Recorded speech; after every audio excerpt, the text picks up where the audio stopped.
decided to allow this gentleman to dig.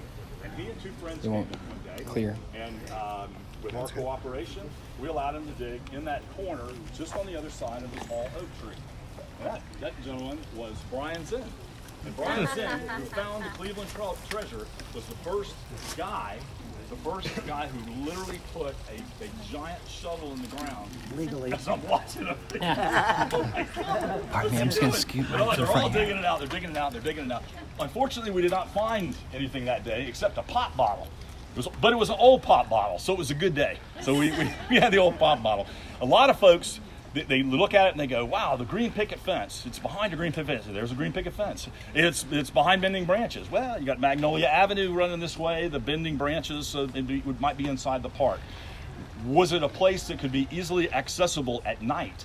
You know, would he have come in and broken in at night? If he did jump the fence, would anybody have seen him? Well, there was no house there.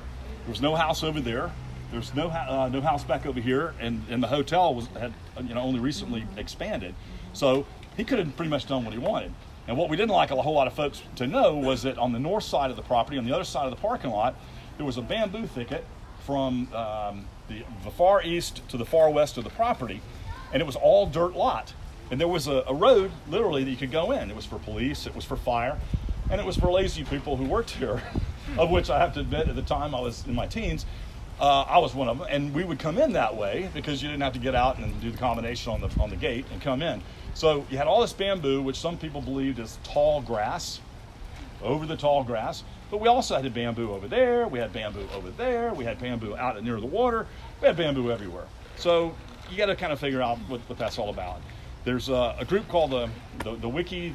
They believe that at one point, and you've probably all seen it on the internet, that something about the pine tree.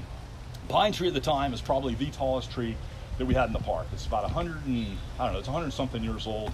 It's hard pine, and it happens to line up really well with the planetarium, and it lines up with the old fountain that's out there. We've had a lot of probes that have gone in the ground from right about here all the way over to there. And after Brian Zinn got through digging, a couple of years later, a representative of Expedition Unknown and Josh Gates contacted us, and they wanted to dig, but the cool thing was they also wanted to ground penetrate radar. So they had the deep ground GPRs and they had the shallow GPRs, and in the span of about 4 hours, every square inch from about the back of the planetarium all the way forward on both sides, these trees and all of this was done. And again, one of the most promising places was that corner where Brian dug before. So a little bit further to the east, we started again. Again, you probably saw the episode, not quite so successful. The building in here, the planetarium, the show is almost exactly the same as it was in 1981. The only difference is the hurricane's a little shorter, and we don't use the lines of declination to set the sky back. We use the meridian, and we set it back to the way it would have appeared to Juan Ponce de Leon back in 1513. You're gonna, when the verse reads, "Near men with windrows," the little men in here, probably everybody's seen it. It's all part of an exhibit that was built by a guy named Frank McConnell. Dr. McConnell built this back in the 1970s.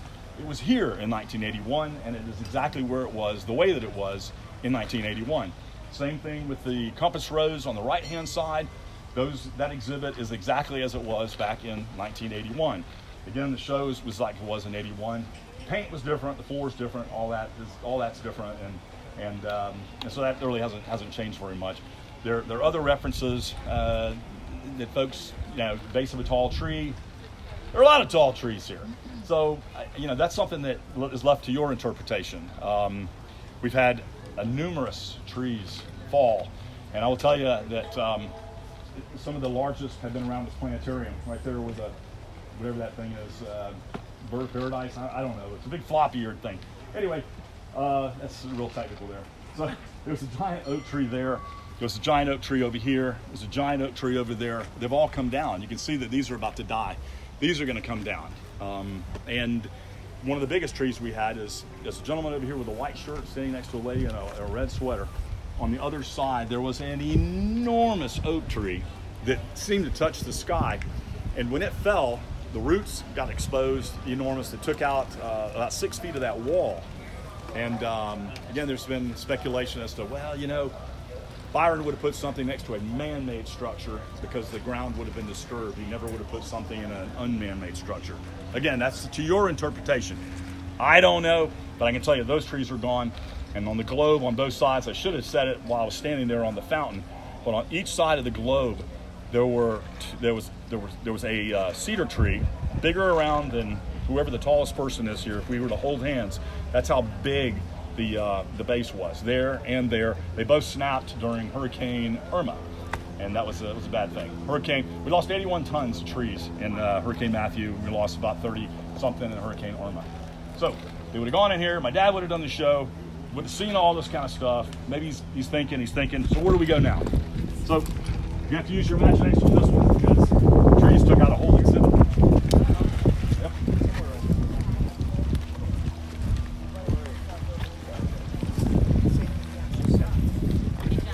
John. Hi guys. Yeah. I first got here. Oh, yeah. I think I will. Just let me tell you one thing about the honking. There are a lot of theories about you can still hear the honking. Some people thought it was or think that it's the cars that came through and the horns are honking. Maybe so. I don't know. We did not have peacocks in the park back in 1981. We had ducks, a lot of ducks. We didn't have swans. They had already been killed by, believe it or not, wild dogs that roamed the marsh. Came in and took out all the swans. So when you see the old pictures of the swans, they weren't here. I have to tell you about the geese.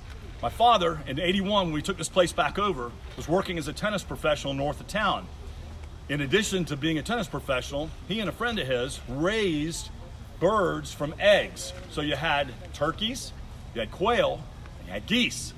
And he raised geese. So when he came here, there was no way he was going to leave his birds behind, just a little north of town. He brought them here. The goose pen was constructed on the west side of the planetarium, almost even with the dome. That's where the geese were. So I'm not saying that it wasn't. I'm not saying it wasn't the cars or the trains or anything else. You can still hear the honking. I'm just telling you that there was a goose pen over here. There were no geese over there. That if there was any honking going on with birds, it would have come right from over there. So just kind of keep that in mind. Some people, that's a big thing. Others, it's not so big. We're heading to the Indian burial ground now. That's what it was called back then. So this is where it would be.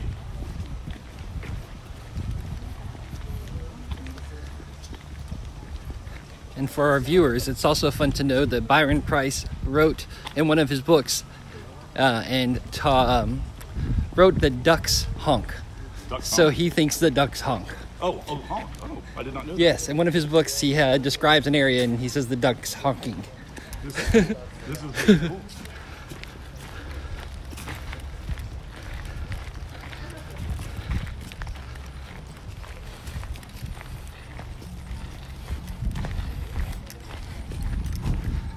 Okay, hang on a second.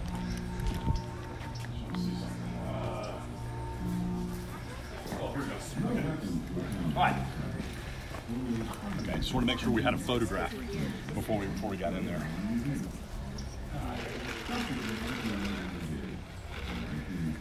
Yes, you're here in 1910. Oh, great. Who did the narrations? This is Cochran Keating. I did the ones for the planetarium and the globe, and I wouldn't have done it except that we lost the masters. The masters were thrown. They're all reel to reel. So when people started cleaning, they went, "What's that?" It's like if you saw an 8-track, right? If you saw an 8-track today, you'd go, "What's this here?" Looks like something would hold up a corner of a table. You know, it was rocking. Hey, the reason I'm stopping here is this was our second Native American burial ground. I don't believe that this has any relevance. I believe that the relevance in the illustration would have come from the original Native American burial ground, which was right next door. The reason I wanted to stop here is, first of all, it's too small to go inside all at once. But if you go inside, there's some black and white photographs. It'll be right on the right-hand side. And you will see what we did and what archaeologists did to protect the bones of the subjects that they were studying. Essentially, it was pouring a piece of concrete, pouring a concrete edge around it in case we got flooded and it started to roll out and the water rolled out like what happened in Hurricane Dora in 1964. It would have protected the bones in the position. Some people see what looks like a feather, an arrowhead, a knife, or the Native American burial. So they see that in the illustration, and some believe that is the Native American burial ground. So it's a representation of the burial ground. So if you'd like to, if you just cruise in there, pictures on the right-hand side, take a look, and kind of circle back out this way, and I'll see you right over where the old burial ground was. It's just a few feet right this way. But just take a look, and again, think about that. All right, guys, these are the photos he's talking about. We have a lot of people here, so I'm just going to give you a quick scan. You can pause the video and take a look at them at any time later. We're going to share this. So that one in particular, the top left one, looks like that shape.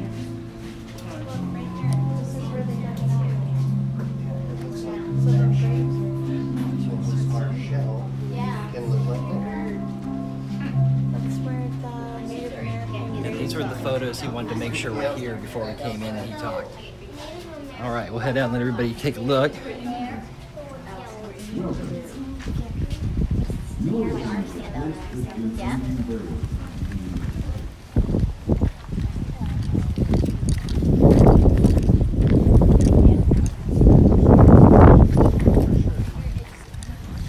Thank you for saving my water bottle. You're welcome. I almost forgot it.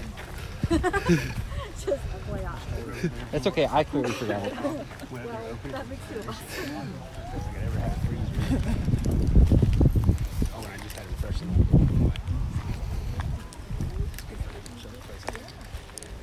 Okay, the reason I stopped here is not so much for what was here. What was here was this. This was back in the 1930s, 1940s, when the Smithsonian was doing their digs. My grandfather decided to really protect them. And in doing this, it definitely protected them from the bad weather. But it couldn't protect them from hurricanes and vermin and all kinds of other things, termites. So ultimately that had to come down, and there was a concrete wall. And the concrete wall that was around it, it was kind of oval, and it was an oval, and then there was a circle at the end. Again, you can look at the illustration, and it might actually be there. I stopped here though to tell you what wasn't here, because what wasn't here is as important as what was. And this herein lies is a very this is the selfish part on my part, because I get a lot of questions from new diggers who have not really done the research. They want to ask the questions and get answers quickly, and I get that because I'm kind of the same way. But thank God for the internet, because you can get a lot of that information on the internet. So what wasn't here? First of all, what was here was a round building. And it's right here. This was destroyed 3 years ago during Hurricane Irma. It's gone. The burials are still down here. Everything's cool with the church. We're all good. But it's there. So that's it. What was not here was a Native American village. None of those huts was here.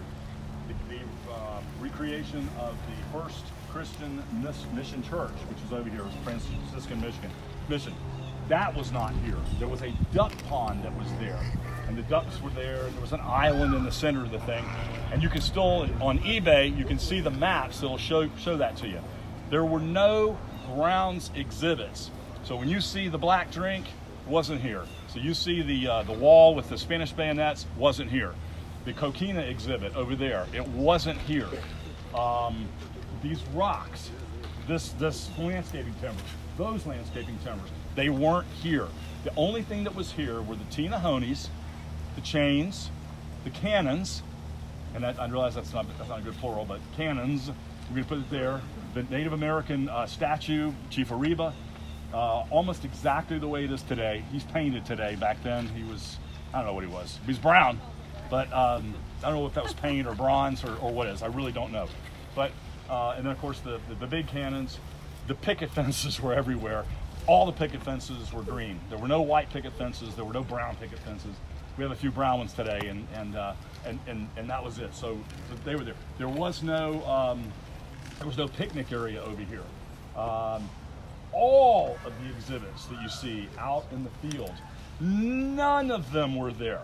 So don't base any assumptions on the owl. Owl was carved 3 years ago. Don't base any assumptions on the blacksmith shop or the tower. Some folks recently have asked me about the tower. None of that stuff was there. We only had the obelisk at the end, which I'm not going to take you down there, but it's everybody knows what an obelisk looks like. And there was a compass rose around the obelisk. There was no dock that went out whatsoever. There was no, there's no bulkhead. So when you look at the illustration on the bottom right-hand side and you see the rock, there are those that believe that that rock is a representation of the in error state of Florida flag, which had a rock on it. Looks sort of like the Prudential thing. Okay, yes, it could be that, or it could be the rock at the end, which was a monument to St. John of the Pines, a fort that's there. Could be. The rock would have given a reflection from the water, because if you had come there by water, you would see the reflection of the rock of the St. John of the Pines monument. What you wouldn't have seen is a reflection of the palm tree, because the next closest large palm trees were right in there, just on the other side of these shorter palm trees. So just keep that in mind when you're looking at it. It may be the flag. It may not have anything to do with anything. It may be, maybe it's the monument there. Maybe that's where he's supposed to start. It's like first chapter written in water that you saw when you came in. And on the sign, that would have been there in 1981. But does that mean you start the puzzle as you drive through the gate? Or does that mean you would start the puzzle through coming across the ocean? And so the first chapter written in water would be the Spanish, the explorers coming in. So again, that's for you guys to decide, because again, there's a segment that really doesn't believe that it's here at the Fountain of Youth at all, and I can respect that. But a lot of things in the puzzle that you'll see that maybe was there. So anyway, that's it. What we're going to do now is, if it's okay with George, I don't know where George is, and maybe he's over setting everything up. So I thought what we'd do is we'd walk this way, and again, please look around, see the landmarks, take a look. We'll walk down that way. The gift shop would have been here. The pathways are a little bit different, but it would have been here. No pavilion, and again, no bathrooms. Bathrooms are only out front. So near men, if you believe this, near the men's room, it would be out there. It wouldn't be in here. So we have that, and then we're going to go to the pavilion. And George has got everything set up for the podcast, and we can ask questions. I know you guys probably have some questions for Brian Zinn. I mean, he's like one of these guys who really found one of these things, and that's pretty cool. That's what we all hope. And I personally found out about this whole thing in 2004. The two ladies came down from Ohio and said, "Hey, there's this guy, and he wrote this book, and yada yada yada." And I looked at it and just kind of shook my head. I just couldn't understand it. And again, it took a while to warm up, but it was really great. And she's one of them, and Nadine Cox is standing somewhere. She's the other one. But we've had several meetings, and it's a great discussion, and it's a cool group that you guys have, And but anyway, let's walk on this way, and we'll go to the pavilion. Just keep your questions. If you have questions, keep them in mind, and then when we come over, we'll take a look. That hurricane took out large trees in here. Took out large trees back over here. A lot of landmark trees gone, if they were landmarks at all.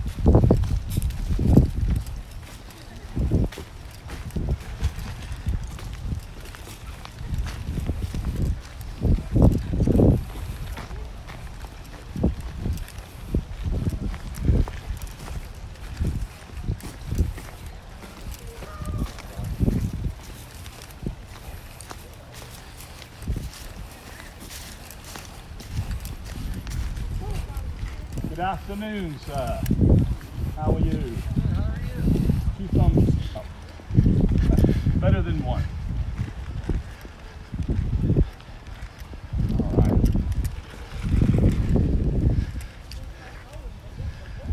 I'll let everybody catch up. I tend to speak fast, walk fast. I'm usually going to someplace. Just want to make sure, if everybody can just make their way over this way. If anyone needs to use the restroom during the presentation, the restrooms are right here. So we'll just head on over to the... Did you say the church was here prior? It's not. It Matter was of fact, not. there was a duck pond that was here. The duck. And the duck pond had been here for 70 years, about 70 years. And the middle that nut tree there, which is one of my early spots that I thought it was there. So I probed the heck out of the out of the pecan tree, and it's not there. My dad planted that tree when he was a boy, back in the 1930s, early 40s. It's the only tree that he actually said had done it. That's awesome that you have that history.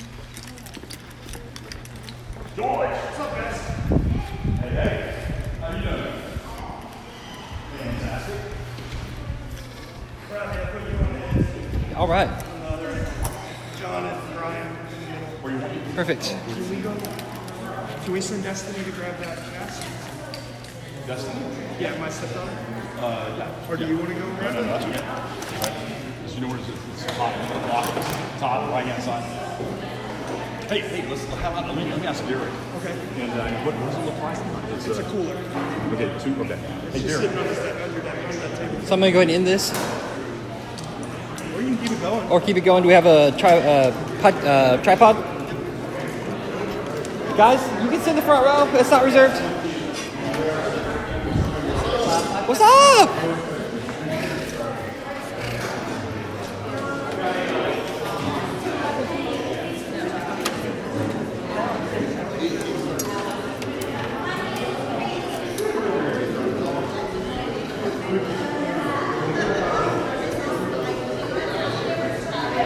Great turnout.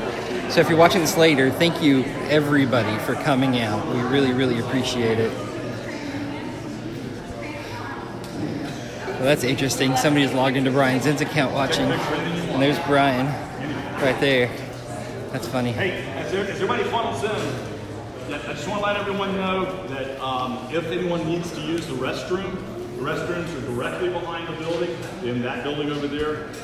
We get written up a lot on TripAdvisor. We have really nice restrooms. So I hope that they're in good shape. All right, guys. The video's getting a little shaky here. We're going to switch what we've got you on here. Switch? Huh? You good? Yeah. We're going to put a little tripod and... Oh, okay, no problem. And then if anybody needs anything to drink, their drink machines are back. It hates me when I try to remove the phone, so I'm just going to let you do it.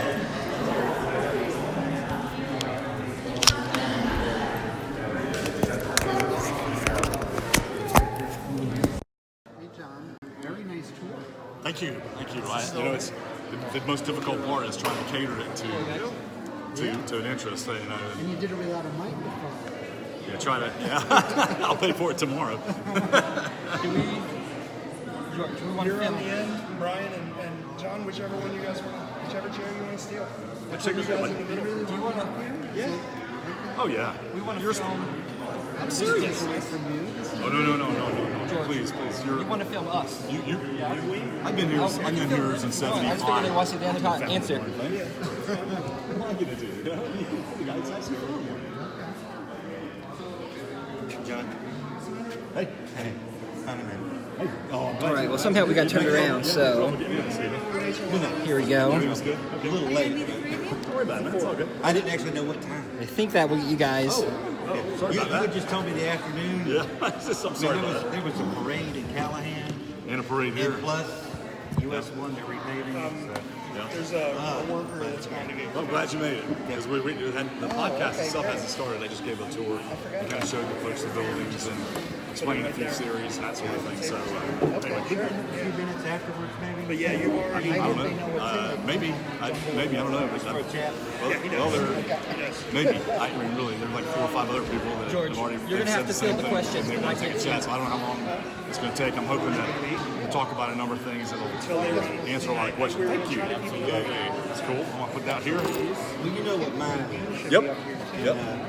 Basically, mainly, I couldn't tell you now. Mainly, I don't know. We talked about January. Yep. Yeah, because he'll want to talk about the mistake. Okay. All right. Well, You know, because that's a slow time. So. yeah. If we could talk about that, then a little bit later on, I'm happy to do that. I'm happy to talk to you about that. Okay. All right. I looked Thanks, at it David. on Facebook. The whole video is sideways. You know that? Yeah. Thank you for bringing it to our attention. Guys, we're going to end this and restart it here in just a second. So we appreciate everybody tuning in. Look for a new link here in just a moment.